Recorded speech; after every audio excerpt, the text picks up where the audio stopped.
You're listening to the We Are Libertarians podcast network. Find all of our shows at wearelibertarians.com. Well, hello, my lovelies.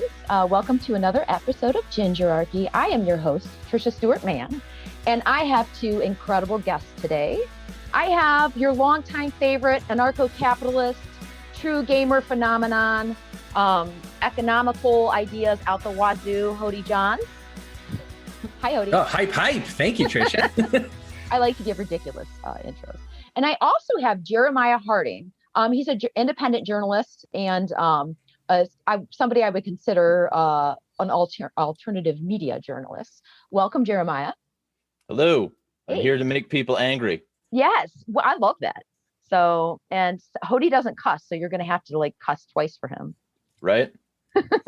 So a lot of people do know Hodey, but they don't know you, Jeremiah. We're on the We Are Libertarians network, so we have a lot of newer libertarians or people that are just interested in the ideas of freedom. I know that you're particularly an anarchist, so tell us a little bit about yourself. I'm a cynical, pessimistic skeptic. I conspiracize a lot. I talk about a bunch of shit that makes people uncomfortable and angry, and most of my time is spent making enemies. So the ultimate probably sum up is that I'm here to kill your sacred cows. Oh, that should bring them right in. Right? Oh, so you're about ultimately speaking truth, the rest be damned, right? I mean, I'm also a solipsist, so I could be full of shit on all of this. Nothing could be real, and I could be completely wrong. So, ultimately, I don't know if what I'm saying is true, but I try to match it against logic. I try to be, scientifically minded in my approach to things, and ultimately, if I land where I think is reasonable, then I'll say that. But, I'm very willing to accept that I'm wrong when I can be proven wrong, and the facts are what I try to rely on, the facts and what they likely lead to. And that means that we're likely heading toward a bloody apocalypse, the likes of which will make Revelations look like a children's story. Or everything could be okay. Maybe. Either could happen. So today we're going to talk about something, and to my listeners, I'm going to be 100% honest with you. I am not a gamer. I'm not even a novice. But I am a libertarian. I consider myself a libertarian anarchist. And so most people I know are, because there's a lot of people in that space, mainly because of the age bracket of, young white men or young white professional men that are gamers. Not that, you can't be outside of that scope and be a gamer. So I just happen to know a lot of them. And I happened to be dating somebody years ago before I was married who was talking about this controversy in the gaming world about, SJWs versus traditional gamers and what was going on with sexism there. And I found it interesting because this was long before a lot of this happened in our political climate and culture. I would say probably around the running between Trump and Hillary, I really saw it worse than ever. It really divided people. And then as well as in the libertarian movement and in the anarchist movement, people came really ideologically divided.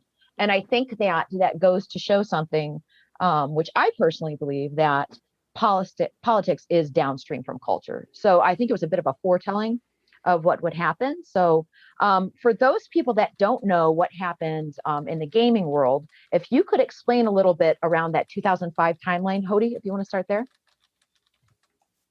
Sure. As far as what's going on with in relation to Gamergate, because so many cool things happened and now when you say 2005, that's actually that's a decade before Gamergate. You mean 2014, 15? So what started was there were some women in the industry that were complaining about harassment and things like that. And then some women that actually work on developing games that were complaining that there wasn't representation. Sorry. I'm not. Yeah, no, I got you. So I can give you a little bit of a lead up here. Yeah. So a big one is kind of it had been written about a lot before this came up, but something called Women in Refrigerators. I believe that site is still active today. And that would kind of be the culmination of it. Now, there was a lot of there was a lot of hints up to that point. And I don't think anybody is surprised that video gaming is kind of a male dominated industry. Men are much more likely to admit to talking about playing video games. Generally, when there is, I was searching through today as far as media, and what they do is they keep tracks. You can click on like how many people interacted with this, and the people interact with what are their kind of breakdowns. And I think the most like non-lopsided one you can find says that like 92%, as far as major, like we're talking Kotaku, Game Informer, Game Rant, The Gamer, all those sites, I think it's 92% male interactions and 8% female interactions. And so that's still true today. Of course, that was still true back then. It's becoming less and less true. In fact, one of the things we'll probably talk about during this is how actually that's kind of a misnomer, because even though men might be interacting more often, women probably play just as many games. They just play different kinds of games. And a lot of games are even branded as like, hey, this is a woman game even before it happens. The Sims might be a very a popular one that actually has more female players than male players. But they just have a certain type of games, music video games, casual gaming, tends to actually have just as many female gamers as male gamers. And there are, odds are actually less likely that you listen to music than you don't play video games, like whether male or women. Now, maybe you're saying here and you say, hey, I listen to music and I don't play video games. Well, that's great. But as far as the rest of the planet goes, male or female, you probably play. So we actually have had a lot of females. They've just been kind of shoved into this second class, whatever. And there was kind of some analysis among, Women in Refrigerators specifically refers to a comic. It's a phrase that was designed, it comes from something that happened in the Green Lantern, where there was a woman who the protagonist was in a relationship with, who was killed and shoved into a refrigerator. And the contention was that female characters tend to act as plot devices, that they only exist because it's like, hey, I just want to further the man's story because they're more important. There was a contending article with that talked about, hey, men get killed all the time. Like, check this out, and check out how men also get humiliated. And there was actually a response even to that one that says like, but watch how these men like return to power and how their story still matters. Whereas these women just tend to be like, oh, okay, sorry you got killed. Like that's the end of your story. Once you're disempowered as like a woman, it's very difficult to get back into the mainstream. And that's just a tendency. Obviously, there's exceptions. There's a lot of exceptions to all of these things. What we're analyzing is we're talking about plots in literally millions of different stories that come to comic books and video games and kind of nerd culture. And you're just kind of looking at a lot of tendencies. Now, there's a reason that something gets as lopsided as it is. You look at, talk about a different industry, female pilots, right? Like that's something that is not as common. It's something they're kind of like analyzing. Why is that not as common? And it's worth looking at. And I think it's similar to this as well. It all came to a head. Like that's kind of the basic introduction that I can give, is that there was a lot of this conversation going on. And then it did come to a head when Gamergate kind of kicked off. And I guess I can turn it to even Jeremy or you from there, but that's as much of like as a ground floor of understanding, I think, as a casual listener that you need to know. Okay. And so this leads to, a couple different factions in the gaming community and stuff, but it's actually not Gamergate. So if Jeremiah, you know a little bit more about this, can you explain to us what Gamergate actually was? Well, first off, I'd like to say that some of that wasn't true. Okay. First off, it's not male versus female. That was never what Gamergate was about. And in terms of the gaming, sort of industry, the females that were interested were already in gaming, and they didn't need help, they didn't need permission, and they didn't need support from games journalists. There were plenty of female games characters. In fact, as part of the Gamergate thing, there was an entire video put out detailing female characters in video games that listed a bunch that most of these journalists had never heard of because they really just wanted to complain. And ultimately, the females who wanted to were already there. For instance, People who know me for my gaming and also pretty much anything else know that I'm very much a Sonic person. I bring up Sonic an unhealthy amount, and I have absorbed like most of the Sonic related media because it's a good franchise and it comports with libertarian values. I make the point regularly that Sonic is libertarian propaganda because it is. He's always fighting a government. He's always fighting for freedom. He's always doing the independent individualist streak. Is fucking great. And like from the agorist perspective, which is part of my praxis, agorism, the Conkinite idea of sharing fiction to promote libertarian ideals is very easy to accomplish with the Sonic franchise because it's all about freedom.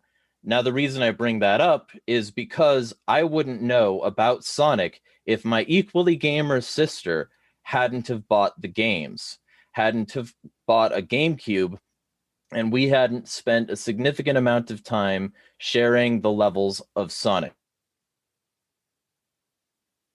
You're a little frozen. She is I'm into Sonic. She is the reason that I got into a significant amount of gaming, period. I mean, I was into gaming already, but I was always into the cooler games. Like, I loved Splinter Cell and Silent Hill and dark shit. But Sonic was great also. And it was fast and it kept my like attention. So I appreciated it like a lot, but I wouldn't know about that if it weren't for my sister who was also into gaming. She didn't need anyone's permission. She Do you didn't need believe that that's the rule or an exception? I don't think there are rules. They're video games. You don't need a license to play. I meant more so in the fact that most games are like Sonic as opposed to other games where women are just sexualized. They might be main characters and players or whatever, but one can't see those games without seeing giant boobs bouncing around and butt cheeks. Well, first off, she didn't care about that, and second off, she didn't play the games she didn't want to play because she's not a mindless consumer. And I think that most of the women who were in the gamer community felt disrespected by the idea that they needed somebody's permission, that they needed to follow the trends and be told what to like, or they wouldn't get what they wanted. They were already getting what they wanted, and that's why they were there. Now, people who didn't get what they wanted started to come in on the space and started to claim that it wasn't inclusive, but it was already pretty inclusive. It was including these people to begin with. For instance, another game that my sister and I would play, we would get the Game Link cable with our Game Boys and we would trade Pokemon. Pokemon is a gender neutral game because you play as whichever gender you want. There are no bouncing tits in Pokemon. So except the cartoon. The cartoon has some bouncing tits, but like that's because it's a cartoon and not the game. We're talking games here, and ultimately there was plenty of inclusivity if you knew where to find it. And people who weren't willing to look for what they wanted complained that it wasn't the mainstream. But it wasn't the mainstream because the consumer demand wasn't there. As libertarians, we're demand-side economists. We don't believe in the supply side. We believe that the demand for products will shape the economy. And we believe that it shouldn't be centrally managed or centrally approached. We believe that the demand will create the necessary market conditions by which games or anything else can pop up according to like natural and organic forces rather than somebody's opinion. Right. Let me stop you there. So I suppose playing the devil's advocate, it would say that if something isn't out there, people don't know if they want it or not. So any game with different representation, like say, gay, transgender or something like that, if those games don't exist, then how can people know if they want them? Hodey, do you agree with Jeremiah pretty much on his diagnosis of what was happening and that it's pretty open, and if women want to play it, they're going to be playing it anyway? Yeah, I guess Jeremy and I would have Jeremiah and I would have a pretty drastic disagreement on this one. I do think that there is I know compared to other industries, and I'm looking at a study right now that women are 3 times more likely to receive sexual harassment, threats, derogatory remarks as men are. I do think there is something in gaming specifically, and it's fine. I mean, like I said, there's airline stuff, like these things happen. I shouldn't say it's fine, but I think it's worth addressing why this is particularly toxic to women. Of course, you can find examples of misogyny everywhere. That happens when you descend from a patriarchal society.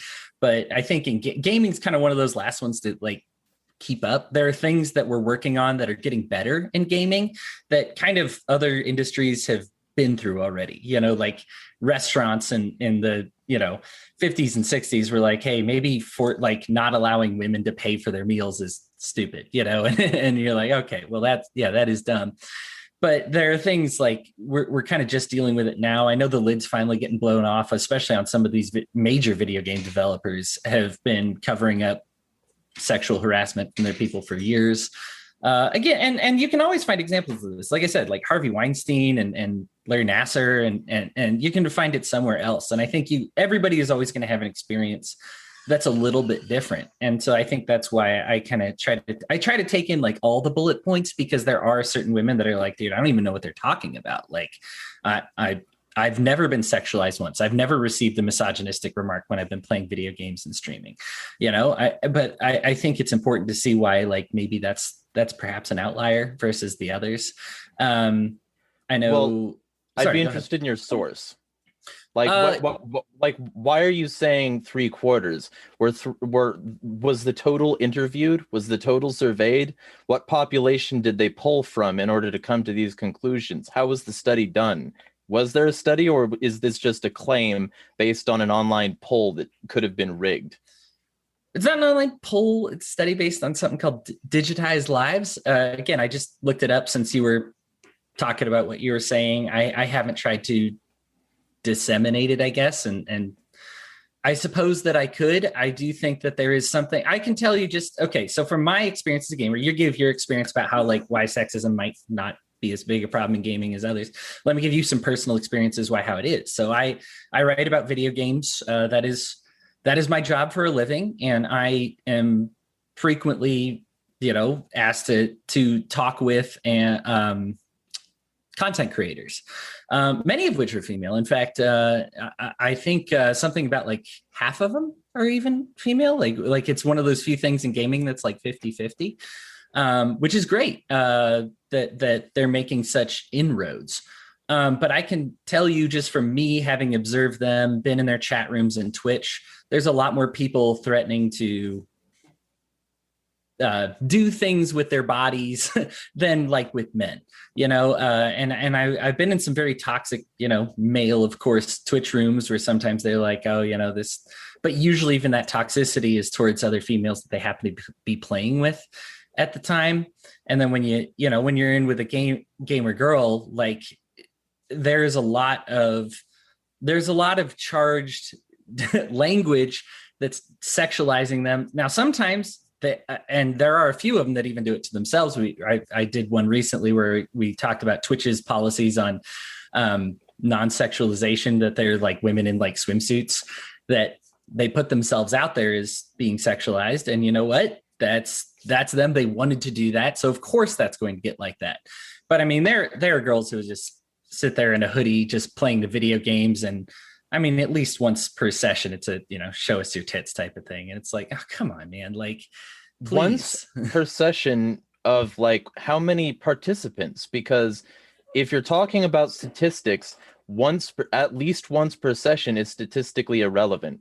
If we're talking about actual numbers here, you have to look at the vast majority of comments, and then you have to parse the comments out by individual commenter to see how many individual people, as a percentage of the commenters, were actually misogynist. Because you're talking about like certain people in a chat, and you're acting like because that one person did it, it taints the whole barrel. But that's not how comments work. They're each an individual person coming from that comment. And if you're talking about a community and you're boiling it down to harassment, when you like then admit that like it could only be one comment per session, then you're basically throwing out the very large baby with the innumerably like tiny amount of bathwater. Like the like ultimate truth is everybody receives harassment. In Call of Duty lobbies, it became infamous for making kids cry, mostly boys, because of the amount of abuse that they would receive. When women came upon this scene, which was already pretty toxic in some places, they claimed that it was misogyny, but it's not misogyny. It was never misogyny, except like a very like decidedly small number of people. It was always just a very toxic, competitive environment. Competition breeds animosity, hostility, etc. And the idea that because in this environment where people are competing to see who can blow each other's heads off the best, or perform the best executions, or, you know, blow each other's bases up, or destroy each other's defenses, this highly competitive environment, which is largely based on games that are digital versions of sports, which are like fictionalized versions of war, the idea that this all descends from war is much more credible as a theory than this all descends from patriarchy, men, evil. The ultimate truth is that games are the result of a tally-keeping system and simulations of war. And for the vast majority of games, which is why most of them involve some sort of fighting, for the vast majority of games, that's what it is. It's about competition. And people get cutthroat when they're in competition. So People I say want to things... interrupt you there, Jeremiah. I did watch a documentary called GTFO. Have you seen it? No. It's a Vice documentary. And it was course about it is. female gamers. And so what they would do is put a recorder device on top when they're gaming, just in their hoodies or whatever. And it would download every time somebody said that. And so they did put that into a database. It'd be something interesting for you to watch. I know, you can't be in every room playing game with every single person at the same time, but I think that it might sway your opinion a little bit on the fact of how people get harassed. Threats of rape. I'm going to kill you. I want to get you pregnant and then make you have a late term abortion by beating your face in and killing you, like things like that. This is Vice, though. I did watch the documentary, which had the actual information and interviews, and you watched the videos and the recordings. So it wasn't like they went and made that fake. Like you could watch them playing the game.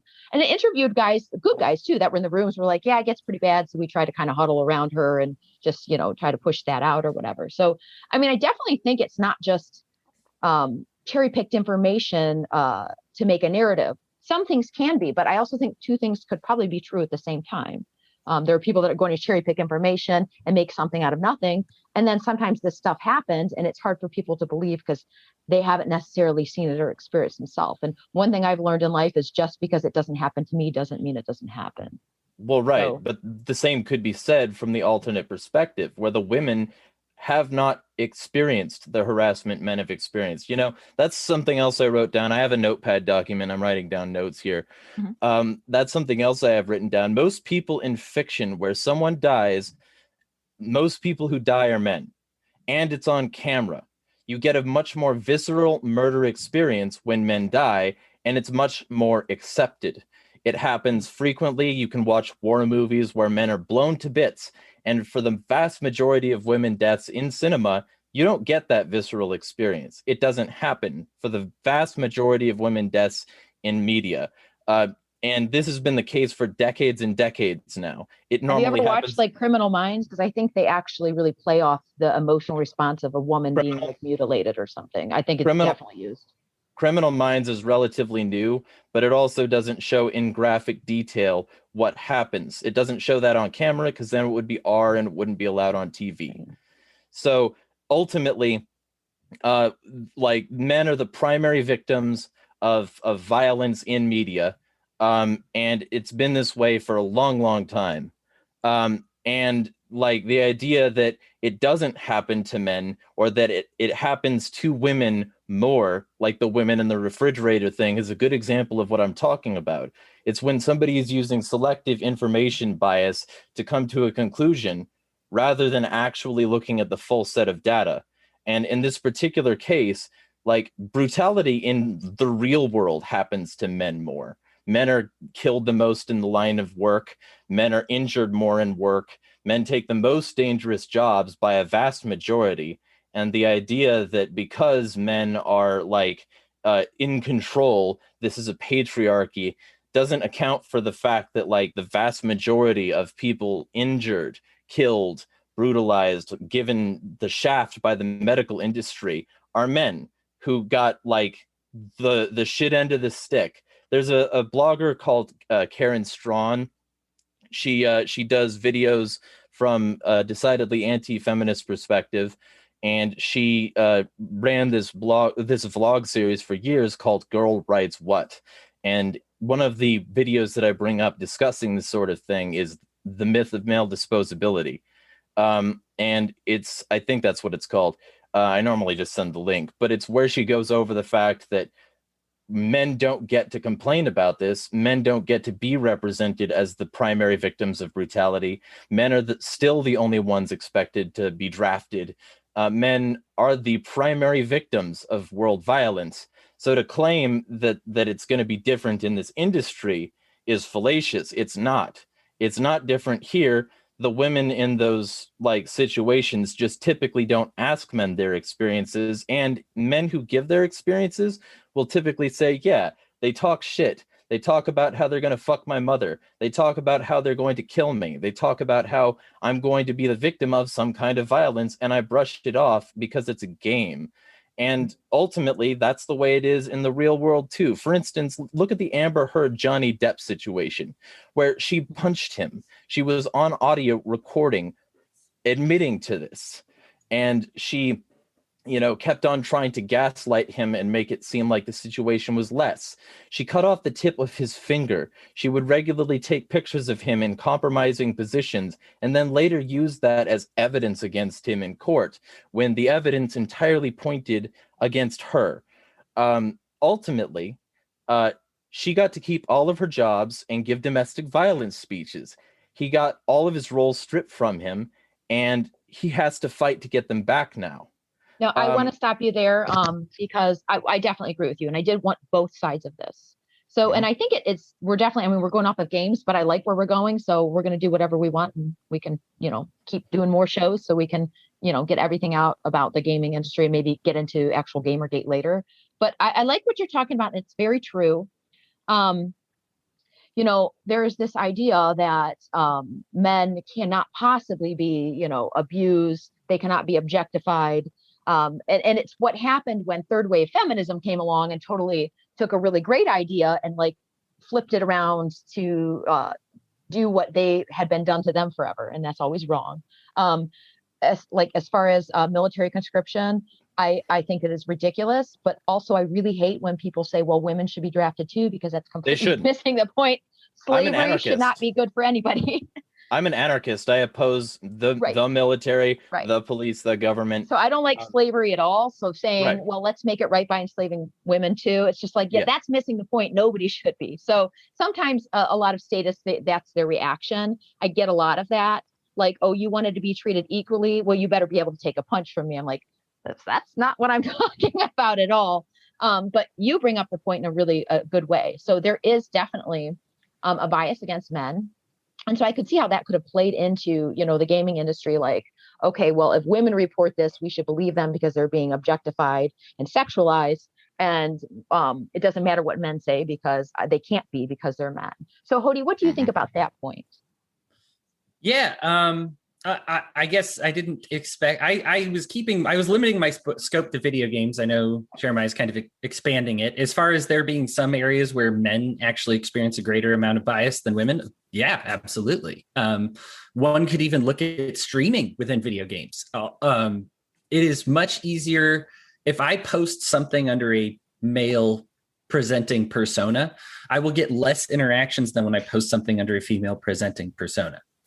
People just like to hear what I have to say more coming from a female than from a male. So like there are certain like aspects that I can take and say this, but I mean, Jeremiah even brought up the point like, oh yeah, they'll joke about raping my mom. Like that's just part of being in the game. Well, how often do they joke about raping your dad? Right? Like if you're a male, how often do they joke about having sex with you or like bouncing your tits everywhere or like, riding frequently. And you know what? Maybe your experience is frequently that you get threatened to get raped a lot, or they want to see your tits all the time, Jeremiah. I would say for me, and we can move on from this subject, but I would just say, and we can leave it as a disagreement, especially if you just say like every study needs to be fully dissected. We have a bunch of studies. For me personally, I tend to find the ones, just from my experience, I find the ones much more credible when they identify that you're much more likely to be sexualized as a female than as a male. Why? Because of my experience, like I said, like I have been dealing with a lot of this. I have my own streams. I am a gamer. I do stream a lot, and I have seen when I am in a female presenting person's chat room, it is much different than the experience of a male presenting person's chat room, as far as the comments that are directed at their looks, their gender, their sex, their like, there's just a different conversation that's going on. I just witness it. And that's, like I said, we can move on from that. That is my experience. When these women come forward and talk about their experiences, I don't think that there's going to be something as big as like the Ubisoft scandal towards men that's like being covered up, because I think that women are being sexually assaulted more in the video games industry than men are.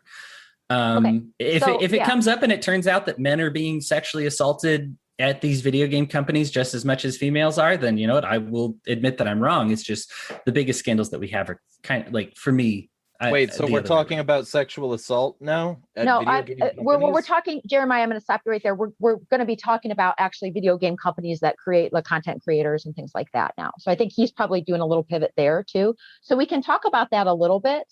But we never actually did get to, you know, what led up to this and Gamergate, which might be just kind of like some maybe conspiracy, insider information stuff. So I know that you had some info on that. So what is Gamergate? Okay, so just to be absolutely clear, and like, because I support ethics in journalism, I have to disclose that I was a part of that. I supported the Gamergate. I did not know that. I supported the Gamergate hashtag. I helped boost information with it. And I was very much a supporter of the idea of ethics in games journalism. Now, the reason the tag was about that, there were some people who were already upset, but like the tag wasn't really there yet. When they suspected that a female developer who developed not a very good game called Depression Quest, which was a text adventure from her decidedly limited perspective about what having depression was like. And it was really just like a role-playing session of role-playing as her. So it wasn't very good. But somebody reviewed it positively, and it later came out that that they were in a relationship together. Now, I'm not sure whether or not that was 100%, but I didn't come in there. I didn't come in with the Zoe stuff. That was pretty much irrelevant to me. When I came in, it was the result of the Game Journo Pros leak. Game Journo Pros was a Google group of like 150 writers, bloggers, and editors from like a variety of like outlets, places like Hodey mentioned, Kotaku, Gawker, places which were considered established, but only because the mainstream press sort of made them established, who all ran the narratives that gamers are dead. They don't have to be your audience anymore. They were highly disrespectful, and their whole narrative was that you don't have to cater to the group of people that basically brought up the industry. Now, gamers didn't like that. They didn't like the fact that all this stuff was demonstrable, but they didn't quite know about the group yet. They could see the writing on the wall. They could see that everybody had this concerted effort, but only after this group was leaked did they start to actually get very angry as a group. And this leak was a leak of so it was started by Ars Technica senior editor Kyle Orland, and it was inspired by Journalist. So basically, they pinned down certain narratives. They had a wide variety of articles that you could look at where, I guess message rooms you could look at, which like keyed in on certain issues that everybody would talk about a little bit later. This is media collusion. This is creating one big media monolith, not disclosing that, and not disclosing the fact that they were all in on the same narrative, meaning that the space was saturated by their voice, which is the reason you get the misogyny angle for the Gamergate like sort of community, because these people were all on the same page anyway, and they already had the power. They already had the mainstream acceptance of their outlets. So when they say there's a problem, people believe them, regardless of any actual evidence. And so like Polygon, Kotaku, Destructoid, The Escapist, Game Informer, Ars Technica, QVC, PC World, and IGN were among the outlets that were responsible for this. And I'm reading this from the, if any of you guys want more, you can get more on the GG Wiki at deepfreeze.it. But basically, like, that was what pissed me off. That was what engaged me. I was already a libertarian, and I had already recognized a pervasive note of media collusion to push certain narratives, certain pro-war, pro-police narratives that would boost the state, etc. And I already hated it. I've been a cynical pessimist for as long as I can remember. I think people suck, and because people suck, they're going to make things worse. And ultimately, when it comes down to it, this was my way of potentially getting a new crowd to look at broader issues of media censorship and collusion. So I got involved, and I, helped spread hashtags. And the primary hashtags that we used are gamers are not dead, things like the Gamergate hashtag itself. There was Not Your Shield, where a bunch of women and gender sexual minorities would say, hey, you can't use me as a shield for criticism. This wasn't about me. This was about you guys deciding that you were going to collude. And like, it was a great moment, I think, for people to finally understand that they can stand up to these media giants and live to tell the tale. Sorry, I have to unmute myself. So, Hodey, I know that you weren't completely on the inside of the whole Gamergate thing. Do you have anything you want to say about that? What's really funny, real quick, is I think that you and Jeremiah both have a lot of same political and world philosophies, but you couldn't be two more different people, which I love. So, what are your thoughts on this? What did you know about Gamergate when it was happening? Yeah, well, I mean, it takes all types. Jeremiah's a cool dude. We disagree on this, but this is like, I think it's a lot of that is like a matter of opinion and perspective. And I think we both agree that if we were to take case by case and be like, that's bad, that's good, we would probably agree most of the time. I think we might just have differences of opinions as far as like how systemic it is, or, but I mean, like I said, that's fine. It's a debate that I'm fine to have, but it's also a debate of luxury and not something that I find like is going to be like, I'm never going to talk to him ever again, Yeah, of course. Yeah, right. So like, as far as like where it stems from itself, it started, Jeremiah mentioned it, like this video game called Depression Quest. It's a text-based game. That sounds horrible. I'm gonna be honest, I don't play video games. I would never play. No, like here's the thing. I actually did another article. In fact, my introductory article, when I first got into the industry, I was accepted based on an article that I wrote about how mental illness is dealt with in video games in actually a really kind of positive way, and like video games that are taking the lead on helping people deal with mental illness and saying it's okay. And these things are great. You know what I mean? Like I encourage this. Now, that doesn't mean all the games are high quality, right? This is a text-focused, game, puts people in different scenarios and has them make different decisions that can lead to depression. And like you said, you can debate the merits of the game or not. The girls, so I shouldn't say girls, Zoe goes by they, and that's I'll admit this is just a hard pronoun for me to do, but I'm not worried about that. Yeah, but like, and I just say that because I mean no disrespect, it's my shortcoming. I acknowledge their pronouns. I'm not trying to like be a jerk if I accidentally say she. Absolutely, that's on me, not on them. But what happened is they did have a sexual relationship. Studies are done. I mean, and there's multiples here that in fact, even her boyfriend later would admit that it was not during the same time frame that sank up. And it also was not for a full review. That should be stressed out because a lot of people are like, she's sleeping with people to get better reviews. Her game was mentioned in a positive way in somebody who is within the industries. It's a reporter for Kotaku's name's Nathan Grayson. But he did mention it favorably within the text of of something else. Would he have mentioned it at all had he not had the relationship with Zoe? I don't know. The timing, like I said, didn't really sync up to one of those things that it'd be like, oh, we're having a sexual relationship. Okay, let me write something positive. It would be like, I wrote something positive and that led to a sexual relationship. Like I said, even the boyfriend kind of like took a step back from it a little bit, but that it existed and it was out there. Now, there is absolutely an inappropriate relationship going on just in general between reviewers and I don't even say reviewers because that places too much onus on them, but I want to say review outlets and people that make video games, like producers. And that is one of those things that, I mean, people will even joke by like, oh, I gave their game one bad review because I didn't like this one. And guess who didn't get a free copy to review this next time around? You know, like they know there's an inherent threat if you're not ranking video games very well.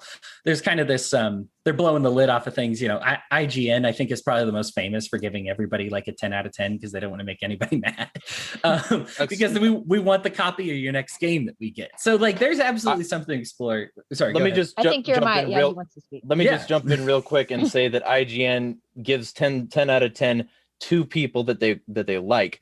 They will constantly shit on whatever they want with no merit as long as they feel that they can get something out of it. Like if they feel that they can get a bunch of clicks because they said a Sonic game was bad, then they'll do that, which is why they constantly rate them unfairly and why in a panel of IGN writers they were like famous for saying Sonic was never good.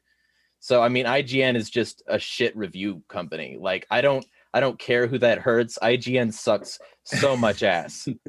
There's no, I mean, there is more bad. Like, here's the problem, especially like because of some, like Jeremiah mentioned the relationship part.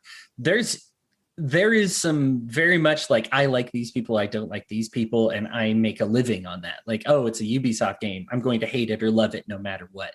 Now, look, we've all got like favorite kinds of games, but the reason you make a whole company is so that you have like all those ideas represented. So like when I think, and I'm sure Jeremiah has seen this before, there'll be like a reviewer who isn't good at first-person shooter games that reviews a first-person shooter game. And you're like, did you have nobody at your company that like likes first-person shooter games? RTS is another big one. I don't know. Like I usually play, first-person shooters, but this is an RTS, and I hated that. I wanted to be first person the whole time. And they'll like write a review on that, and you're like, what is this? This is garbage. Like it's like going to like a modern art museum and being like, well, I hated all modern art, so obviously the whole museum sucked. It's like, well, then you don't get it.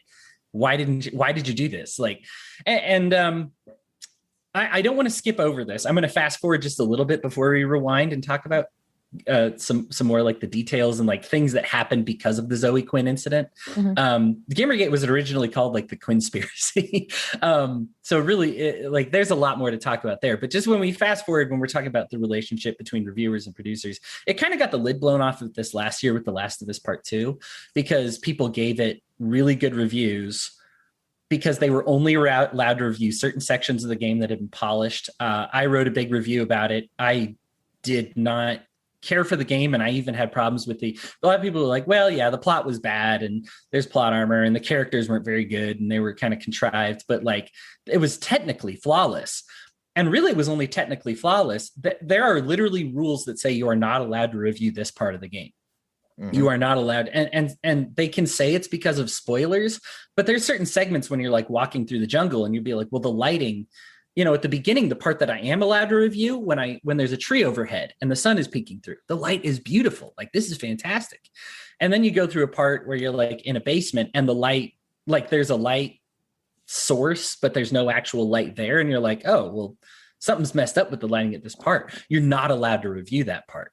And it's like that is massively problematic. That's not part of, and there's a massive spoiler to Deliver in Last of Us Part 2, which I understand why you would say, hey, I don't want people talking about this, but that's been very much abused to say, like, I want you to review the part of the game that was really good, not the part that was problematic.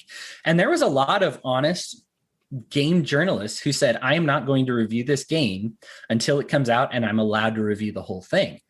Or I'm going to review it in the whole thing and consequences be damned. I'm just going to tell you what I thought of it. And you know what? I'm going to tell you it's bad. I might not even be allowed to tell you why I think it's bad because I signed this contract to agree to not review these certain things. But I'm just going to tell you that I didn't enjoy it. It's bad. And I can't say why. And these people, it's something that's getting fixed, that is getting better, but it is something that last year kind of came to a head. And so this has been going on for a while. Sorry, go ahead, Trish. So, no, I'm sorry to interrupt there. To that point, are there a lot of independent reviewers that people listen to? Do they have any type of voice? Yeah. So thankfully, like, because of this incident, well, the Last of Us 2 incident was really tragic. Like, I think it is very sad. And if you enjoyed the game, that's fine. I'm not even saying like your opinion's irrelevant. There's just certain parts where it's like, kind of like clearly there was a problem and nobody was allowed to say anything. And I don't like that. And there's even people that like the game that called out that kind of inappropriate review threat. I don't know, like quid pro quo, I guess. You give us a good review, you get the next game. You don't give us a good review, you don't get the next game. But there were a lot of independents. In fact, the ones that said, hey, look, I didn't like it, and I'm going to tell you exactly why, have kind of like quadrupled their audience size. Because what people are realizing is exactly what Jeremiah said. IGN numbers are down, whereas, you know, people like, I mean, even just basic YouTubers, Angry Joe Show, Skill Up, you know, these type of people who said, look, I did not like the game and I'm willing to say it, and I'm willing to say that these rules are threatening and they are wrong, got their numbers way up. And so people are voting with their feet.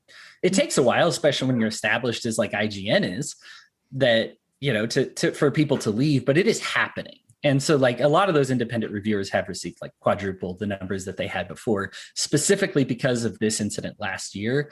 But this has been going on for a while. Like Gamergate happened in 2014. This inappropriate relationship between reviewers and the people reviewing the game has continued the entire time. Now, I did make clear that that's not what happened in like the incident of Zoe, but I think Jeremiah makes a point when he says like, this was kind of like all of its misogyny because I don't want to deal with a certain issue. That is absolutely the case. People did not want to deal with their inappropriate relationship, threatening relationship over reviewers, because they just wanted to be like, oh, well, now I can hide behind y'all are sexist and I get to kick my feet up and relax. Mm-hmm. Yeah, that is accurate. Jeremiah, to that point, Hodey brought up something interesting, which is kind of what got me interested in this. Obviously, it's not somebody who's a gamer or anything. It seems like you've got these large media corporations that put out some things, and then you've got a few independents popping up, and they're gaining more popularity. And it really reminds me of alternative media and the mainstream media. And do you worry that what will happen to a lot of alternative media outlets will happen to these independent voices and they'll get silenced somehow? Well, see, first off, the thing to remember is that there were a lot of freelance writers in the Game Journal Pros groups. There were a lot of independent people, who were also along for the ride. Independent and indie in general is largely a misnomer. It's mostly a brand. Like ultimately, a lot of these people weren't very independent to begin with. And when you sign a review embargo, which is what Hodey is talking about, you become dependent. You become dependent on the way that the contract is written in order to sustain your life, and especially if that becomes your bread and butter. I review these games first before anybody else because I got a copy, but I'm not allowed to say shit because the contract says something separate. That's part of it. But the rest of it is the fact that a lot of independent people didn't like the fact that other independent people didn't share their opinion. So they sided with the mainstream media. They took the mainstream media's side and helped boost this narrative. because it helped them avoid any sort of criticism. It helped them avoid the actual debate necessary to prove their points. It helped them avoid criticism entirely by saying, hey, we're with these people, and these people are all saying this. They can't be wrong, right? Well, they can. The history of media is corruption. The history of media is being a toady for the establishment. The history of media is taking money from the government. Wait, are you telling me that it's not the other branch of the government? Yeah, right. Well, so the history of media is corrupt, and like Operation Mockingbird, for those people who don't know, because like I'm not just a gamer or a gamer-gator. I'm an anarchist conspiracy theorist primarily, and so this all connects for me. Operation Mockingbird was one example of a time when the CIA said no to manufactured stories, but that doesn't actually prove that it's not real. That doesn't prove that it wouldn't happen, right? And so, like, anarchist conspiracy theorists have a term for the sort of media that obviously comes from the state, and that is the Mockingbird press. And we call them that because the media has for a long time parroted the establishment narrative, whatever that may be. In this particular case, a lot of people were getting a lot of media notoriety and a lot of positivity in the gamer spaces who the mainstream didn't want you to like. People who had alternative opinions on X, Y, and Z, who didn't like go with the prevailing opinion on X, Y, and Z. So this was sort of an excuse to silence anybody who the media did not fall into lockstep with. The mainstream media got to write the script, and anybody who went off script was a misogynist. And I experienced this many times because I can bring, and like, this is my experience, I can bring up supporting Gamergate, or I can simply have the hashtag in my bio and have immediately all of my opinions discarded because I support Gamergate. This is the case literally, like, I would say 90% of the time. And most of the people who supported Gamergate before don't talk about it anymore. It was a thing and now it's not. Even though the problems are still persisting and in fact have probably gotten worse because these outlets are still here. Now, a lot of, I should say, some of the outlets that did participate in the Gamers Are Dead narrative are basically dead. I think Gawker filed for bankruptcy, and like a lot of these media outlets have basically lost a lot of their funding because they kept on squeezing out the narratives. They weren't actually real. These narratives were squeezed out for the purpose of like filling budgets or getting clicks. For instance, want to talk Vice? I can talk about the fact that that a guy talked about the fact that his smart chastity cage was hacked by hackers, and he had to pay like ransom or something in order to get it unlocked so that he could use his dick again. This is an Australian comedian called Lewis Spears, and Vice ran the story uncritically through Motherboard. Vice is hacks. They're hacks. Gavin McInnes, who partially founded it, had to distance and disavow Vice, even though he liked it when it began, because Vice are hacks. They're hacks. So it's similar to how Glenn Greenwald has recently called The Intercept, an outlet he helped found, shit, because they do nothing but parrot establishment talking points and help them hurt poor people who don't actually have like any power or money. Like going after the small journalists who are like videotaping protests, or going after people because they had an account on Gab. These people are hacks. The mainstream media are a bunch of like narrative parroting hacks who have formed their career out of getting information from established sources like the government, not asking any questions, uncritically reporting it, and saying this is the way it is. And it's no different in the gaming press, except that there's a lot less serious stuff to talk about because they're fucking video games. Yeah. So they don't get taken as seriously as a threat, but they're still partaking in the culture war. And I know you wanted to talk about like politics, whether or not it's downstream from culture, and it absolutely is, which means that if you can control the gaming press, you can control a significant amount of the way people think about things. If they think they can't even relax to play a video game without enduring volleys of misogyny, then first off, the actual misogynists will be encouraged to continue because they're getting the attention they wanted.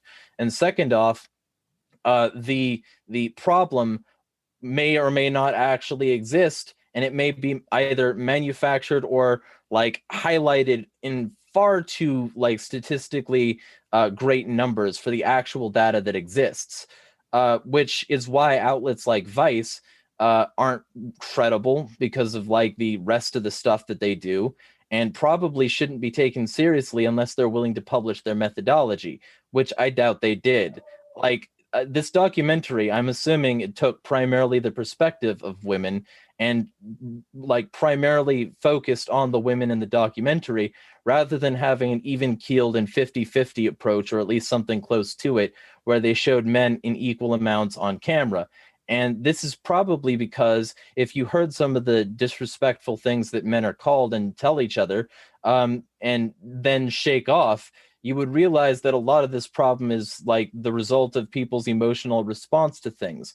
And maybe if people didn't give the bullies the response they wanted, the bullies would walk away. As somebody who was bullied my entire childhood and regularly ignored because I'm a guy and I should just suck it up, and as somebody who has studied these sort of social issues from the male perspective quite a bit, I can tell you men are often told to suck it up. Men are often ignored. Men are often given the shaft. And that's what the mainstream media did in this case. They did that. And I'm not talking even necessarily about that angle. I used to be a lot more anti-SJW than I am now. But the primary thing that people should be concerned about is any sort of isolation and consolidation of media power. Because the more isolated and consolidated media power is, and the more it boosts the state and the establishment, the more fascist things become. All these SJWs who are on the side of the mainstream media should reconsider their title, because there's no social justice in going with the prevailing narrative. Jeremiah, that's funny you say that, because a lot of people that claim to be Antifa really are fascists. And they need to learn their wording and the correct definitions of terms. It's pretty funny. Hodey, we're probably going to wrap up here. Maybe sometime we'll get together and go a little farther on this. But I think Jeremiah made an excellent point and was better at articulating it than I am, because I saw the Gamergate, and before that, what was going on in the gaming industry as kind of a little bit of an echo into the future of what would happen politically, and then also with media censorship. So if you want to talk about that, or if there's anything that he said you might want to expound on, or anything you might disagree with. No, I think the thing is a lot of people, especially when you talk about Gamergate, there's a lot of like, I'm for it, I'm against it. Whereas I'm acknowledging that there's a problem with the relationships between reviewers, male and female. I think there's a problem with we talk about hierarchies. I believe in I accept voluntary hierarchy. I guess a lot of people might not, but I accept that like that can exist. But there is such a thing as a problematic versus like a voluntary like hierarchy, and there's like performance based versus not performance based, and certain things like that. And I do think that, yeah. So there's if you look at, there's a study from like Ohio University that showed they had same game, male versus female voices on the voice chat. And, they'd just be like, hey, how did this, how is this male treated? How is this female voice treated? And the female one received like 3 times as many negative comments than positive comments. Now, I do want to say this. That study was back from 2012. They've done similar studies today that shows that gap is shrinking, which is a good thing. I view that as a positive thing. There are changes that needed to come up, because 2012 was 2 years before Gamergate hit. And I kind of blew the lid off of, man, this is the way women are being talked to, spoken to, and dealt with in video game. And I brought up a lot of like industry examples, but I can bring up a lot of, like actual gaming examples as well. But like, this is what's happening to them. So along with Zoe Quinn, there's Anita Sarkeesian and Brianna Wu. and those are kind of the three main women at the heart of Gamergate. And they had like home addresses leaked. They had the overwhelming negative response towards them, whether you think earned or not. There's such a thing as like, I don't like them and I give them negative responses, versus here's their home address, here's where they live, here's them, hey, they're at the ice cream shop right now, threaten them. According to the FBI, and I actually just looked this one up too, Brianna Wu still goes under she's still, I guess, goes under a different name and is still under their like active watch because the threats against her are so hostile. Now, can I definitively say that is because of sexism? I don't think anybody, because here's the thing, when we talk about sexism and misogyny, that's something in somebody's heart. That's hard for me to say this is why. That being said, I don't see the same level of violence against the person who worked at Kotaku. I don't believe he still has to hide. He has to hide under a secret identity. I don't believe he has to, cover up his face when he goes out in public. Did he experience a little bit of shame from some people? Yeah, of course. But it's not something that's hung over him the rest of his life. Whereas like in some of these cases, this is kind of who they are now. Now, some people use that as a red herring to say, I don't want to do anything about any of these legitimate problems. And if you do want to do something about it, you're a sexist, you're a misogynist. It's like, no, I can have a problem with the way females are spoken to in gaming and the way females are treated at the workplace without and still want to fix these underlying issues, regarding relationships and reviews and hierarchies within the video game industry. I do believe, I guess, if these are my closing statements, I just want to say that I do see this as something that is improving and that has gotten a great deal better. I do see us as getting more welcoming. I think there are certain, along with sexism, there's kind of some racist elements that are getting weeded out as well. And I do think it's getting better. I truly believe that because, like I said, having been a gamer since I've been a kid and then actually working within the industry, I can say that I find there's finally become a time's up for people that regularly use gay slurs. There's finally a time up for people that regularly use sexist slurs. Now, if you called somebody gay in a derogatory way 5 years ago and it got caught on video, I don't think anybody would think anything of it. Now it happens, and if the developers find out, you will be probably banned from the platform. You'll be publicly shamed on social media. Now, you can disagree whether banning and shaming somebody is the best way to deal with like sexist or racist remarks, but at least it's something that is developing a reaction versus something that's just like, yeah, it's what happens when you play games. Because I want gaming to be for everybody. I really I think video games are important. I think they teach a lot of positive messages. I know my life has been impacted positively because of video gaming. And when it's unintentional gatekeeping, when somebody says, no, I want all video games to have these tropes. I want all these, I want the gaming environment to recognize that when I tell somebody to get back in the kitchen, it's always funny, or that, show me your boobs is always funny. It's always going to be a good joke. And I demand that it stay that way. I think that those people are doing a tremendous disservice to women who we would have a closer connection to if we welcome them into gaming. And that's all I got to say. Thanks for having me on. All right, guys. So I have something to say here real quick. Okay. Well, let's go ahead and do that. And then after you're done with that, we're going to find out where people can find you, subscribe to you. Sounds like a plan. I'll try to make it fast. I need breakfast. I haven't eaten that yet. I'll just go in the kitchen and make you a sandwich. Yeah, right. No, I make actually very good sandwiches. One of the jokes that I told with a female friend of mine is that if she bought some ingredients, I'd make this go in the kitchen and make her a sandwich, and it was a very good sandwich. So, the general thing is, Gamergate was mostly not about Anita Sarkeesian and Brianna Wu, nor is it mostly about Zoe Quinn. The idea that this centered around those three women is part of that mainstream media narrative lie.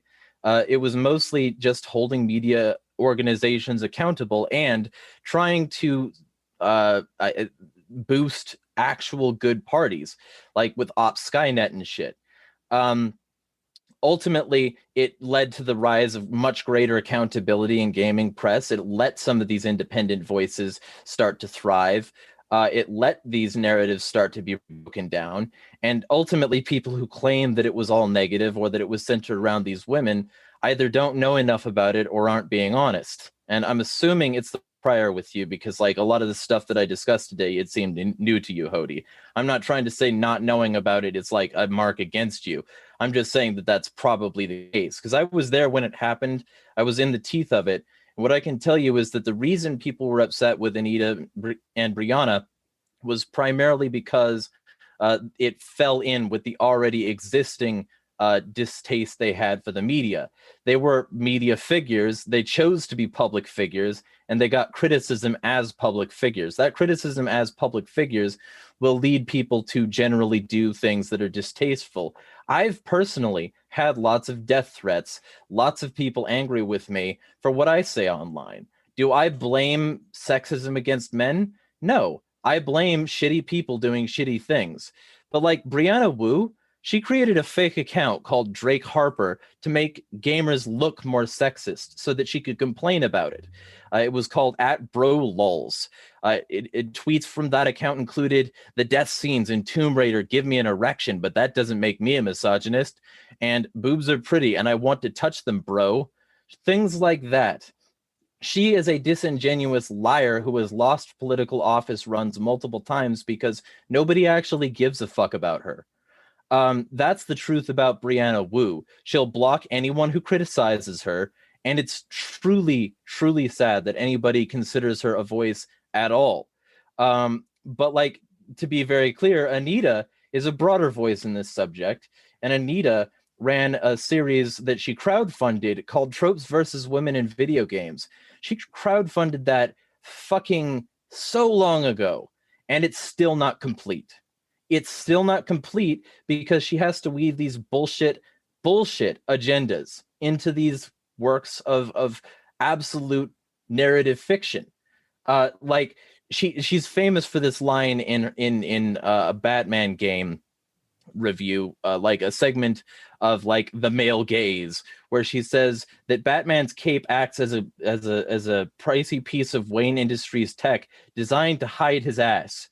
And then she discusses the fact that female characters in games have their ass exposed. What she didn't go over is that that was a skin, and that there were many skins which were in skin tight suits, the kinds of which she would say would be sexist if they were on a woman. Anita is a hack. She doesn't speak for anybody. And the people who agree with her are agreeing with her because they already had this narrative of sexism baked into their brain, not because she's right. Anita is wrong, but Anita and Brianna weren't the center of any of this. What they were people who already worked in established media and who the establishment media propped up as figures. So of course, if they're propped up as the figureheads, they're going to be treated as the head on the Hydra. And people are going to try and cut that off. Successfully, I might add, because most people don't give a fuck about anything they say anymore. And because every time they tweet, it's considered yet another hack statement from hacks. Even people who supported the project, some of them don't even support Tropes versus Women anymore because they're like, where's the beef? Where's all these episodes you promised? Why did you lie? But this isn't considered. None of this is considered in the anti-Gamergate narrative of Gipper Goobers are just misogynist, evil people, racist, 4chan, everything is bad. Well, you know what? The good news is, Jeremiah, that it's on GingerArchy now, so everybody's gonna know. Right? But we're probably gonna run time down here. And I would like to get back together and talk a little bit more about this sometime. I loved having you guys on. Thank you for your knowledge and expertise on these areas, and for, your willingness to come on and put up with a little bit of my ignorance on it. I found it very fascinating, actually. But Jeremiah, you are an independent media voice. Where can people find you? What do they type in? Where would you like them to go first? I mean, you can just find a general list of the places I'm at cointr.ee/insanity is free. I have all my links there. I'll be forming a different link system with my website soon, but my website is also listed there. But you can generally find my internet presence on that site, and I advocate every anarchist pick up their own link sort of tree set up on that site because it's run by an anarchist. It like accepts cryptocurrency donations. And ultimately, it's good to have a hub in case you're censored for saying the wrong thing about the right people. And it's run by Naomi Brockwell. It's a good project. I support it. So cointr.ee/insanity is free is where you can just find a list of where I am. Awesome. Hodey, where can people find you right now? Sure, you can find me anywhere on social media. Hodey Johns, HODEY, JOHNS is how that's spelled. You can also find me. I write for Valnet. They run Game Rant, The Gamer, Screen Rant, comic book resources, all that. But if you search for Hodey Johns, you'll probably end up finding me there if you just Google my name. So if you're interested in my video game stuff, that's where you go. I also am on the We Are Libertarians Network. I do a podcast called Enemy of My Enemy, where we have left, right, and center libertarians all get together and debate about current events and hot topics. It's a fast show. It flies by. A lot of good debate and a lot of good discussion there. Awesome. Well, thank you guys so much for coming on today. Again, people, I am not a professional gamer. And so I hope that you did get something out of this topic today. And I would close by saying what I always do. I wish you peace, grace, and fuck the state.